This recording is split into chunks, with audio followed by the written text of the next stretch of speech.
اس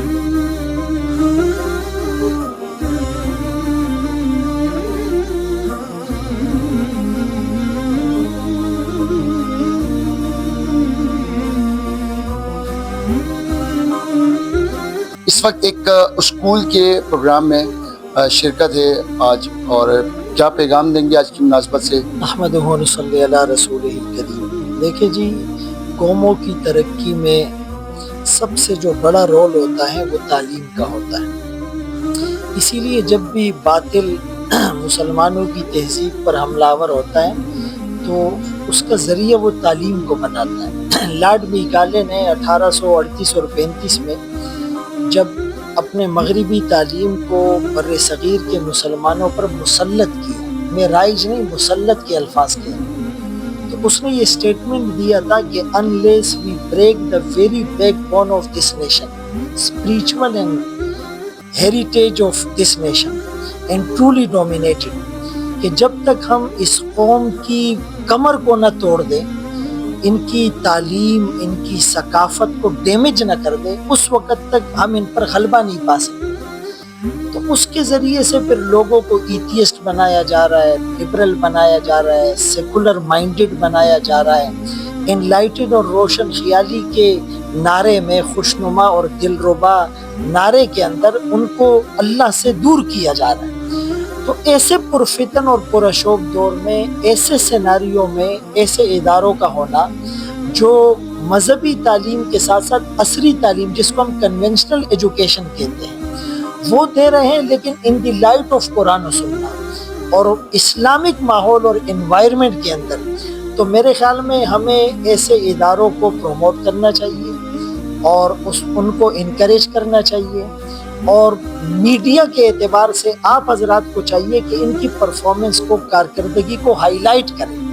یہ علاقہ مطلب اتنا اپ ٹو ڈیٹ نہیں ہے، لیکن اس کے باوجود ان بچوں نے جو ٹیبلو پیش کیے، اور خصوصاً ماں کے اوپر جو ان کا ٹیبلو تھا، بچوں کی جو پرفارمنس تھی، جو ان کا کانفیڈنس لیول تھا، تو اس کے پیچھے وہ کئی دن کی شب و روز کی محنت ہوتی ہے۔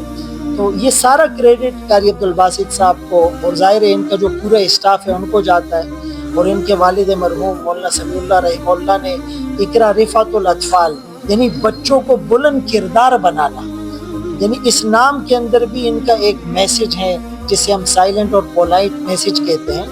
تو ایسے اداروں کی اس دور میں بہت زیادہ ضرورت ہے۔ ہم ہائر ایجوکیشن کے نام پر، اعلیٰ تعلیم کے نام پر، ڈگریز کے حصول کے لیے، یا ابروڈ میں جو ہے وہ جاب کے حصول کے لیے مختلف اداروں میں اپنے بچوں کو تو بیچتے ہیں، اور وہ بظاہر وہ ڈگری لے کر بھی آ جاتے ہیں، فائنینشلی بہت سٹرونگ ہو جاتے ہیں، لیکن ان کا عقیدہ، ان کے نظریات، ان کے افکار، ان کا اسکول آف تھاٹ وہ ڈیمیج ہوتا ہے۔ تو ایسے اداروں کو جو ہے وہ ضرور ہمیں ان کی حوصلہ افزائی کرنی چاہیے، اور اپنے بچوں کو جس ادارے میں بھیجیں اس سے پہلے اس کا ماحول کیا ہے، پڑھانے والا معلم، اس کے نظریات کیا ہیں، ان کا طریقہ تعلیم کیا ہے۔ ہم نے ویسٹرن سورس کو، انسائکلوپیڈیا کو اپنا ماخذ تعلیم بنا لیا ہے۔ بینگ اے مسلم ہمارا ماخذ تعلیم تو قرآن و سنت ہونا چاہیے۔ تو ہماری دعائیں ایسے اداروں کے ساتھ ہیں، اور آپ حضرات بھی میڈیا کے پلیٹ فارم سے، چونکہ ڈیجیٹلائزیشن کا دور ہے، تو جتنا اس چیز کو ہائی لائٹ کریں گے تو انشاءاللہ it will be more constant. کام کچھ اس طرح تھا، یہ الحمدللہ کچھ 30 سے 35 بچوں کا ختم قرآن تھا الحمدللہ۔ تو پچھلے 2 سال سے ہمارے ادارے میں پروگرام نہیں ہو رہا تھا۔ اس کی وجہ یہ تھی، ایک تو حالات ایسے تھے، اور دوسرا اس حساب سے تیاری نہیں ہوئی۔ تو الحمدللہ ہم نے یہ ٹوٹل تیاری 1 مہینے میں کروائی بچوں کو۔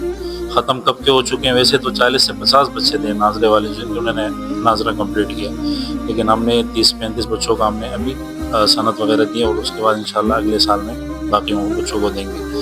اور روٹین کچھ اس طرح تھی۔ ہمارے مہمان خصوصی جو تھے وہ حضرت مولانا فضل حق صاحب تھے، جو کہ آپ بھی انٹرویو بھی لے چکے ہیں ماشاءاللہ۔ بہت ہی پیارے انداز میں انہوں نے بیان کیا، اور بہت ہی خوبصورت انداز سے، مطلب ایک دل بھی لگی ان کی بات، ایسے ہیں رضوان بھائی، تو کافی اچھا لگا۔ اور باقی علماء بھی آئے تھے، مولانا ضیاء الدین شاہ صاحب آئے تھے، قاری ضیاء الرحمن صاحب آئے تھے، سرفراز القیوم صاحب آئے تھے، سرفراز الرحیم صاحب آئے تھے، میرے بڑے بھائی حضرت مولانا سلیم اللہ خان صاحب آئے تھے۔ سب نے اپنا قیمتی وقت نکالا اور ایک روحانی محفل میں شامل ہوئے۔ اور آپ نے بھی کافی فرق محسوس کیا ہوگا.